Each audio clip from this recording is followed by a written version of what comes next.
The Kingdom of Luba was a very large and powerful kingdom which held major power in Central Africa from the 16th century to the late 19th century from 1585 to 1889. The origins of the Kingdom of Luba rose in Central Africa around 1300 CE in the southern rain forests of the Shaba, eventually spreading to cover the wet grasslands of the Lake Apemba Depression, and located in the southern part of today's Democratic Republic of the Congo, which was formerly known as Zaire. The Luba kings and oral traditions claimed a past connection with the Shaba area inhabited by the Iron Age Lualaba people. Lualaba sites, the earliest being Kamalamba, date to the 6th, 7th century CE, and they thrived thanks to local metal deposits, especially copper, which allowed them to trade with other Central African peoples using the region's rivers. By the 10th century their trade had expanded to include fishing, farming and metalworking.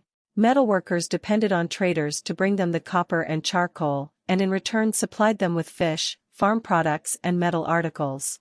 These traders had routes spanning from East Africa to the distant Indian Ocean.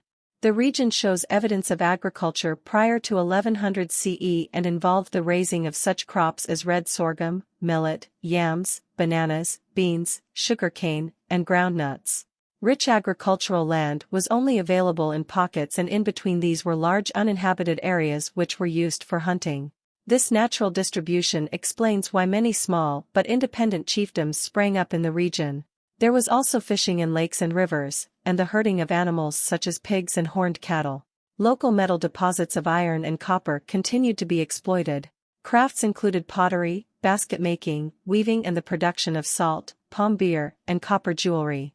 According to oral legends, the first Luba king Kongolo, meaning rainbow, was rather cruel, but he was civilized by the teachings of a hunter, named Kalala Alunga, who arrived from the east.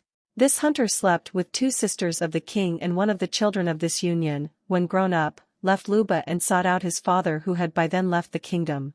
The hunter gave the prince an army, and so he returned to depose his cruel uncle and establish just rule in the Kingdom of Luba. In some versions of the myth, Kongolo is killed by Kalala Alunga and, while there is no nephew, there are two female-led rival tribes to the west. Either marriage or abdication accounts for the joining of these micro-kingdoms into the larger Luba kingdom. The organization of the Luba state corresponded to a pyramid of smaller divided pyramids.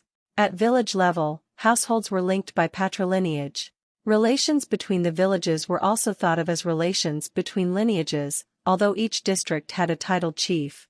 Above this, the kingdom itself was ruled from the capital, whose very layout reflected this structure, with royal quarters at its center and quarters for titled officials of both sexes, separated according to their military or civilian function. The king was at the same time above the political fray and yet linked by kinship to many of the district heads. He stood at the apex top of the pyramid of kinship. The title Mulopwe signifies the indivisibility of power that could not be shared. Religious practices, as elsewhere in Africa, developed as priests promised to promote the success of agriculture and fertility. Priests used magic and divination to impress their followers. Through this there was a widespread reverence for dead ancestors and local spirits associated with natural features and phenomena. Not only did kings enjoy a reverence as sacred figures but also any persons holding authority, notably heads of families. Authority was further bolstered through the membership of secret societies whose members were the only ones privy to certain rites and rituals. Indeed, secret groups such as the Bambadi, which advised the king, were so effective at keeping their secrets that we do not know today the precise details of their role and function. Luban art indicates aspects of its religion. The kingdom's artists produced distinctive metal face masks which have cattle horns. Another relic was hardwood, used to produce the handles of ritual axes which are covered in nodules and hold an elongated metal blade. Other art objects show the Luba wore tall headdresses and had prominent ritual scars. Do you want to learn more about ancient African history? Subscribe now for more videos.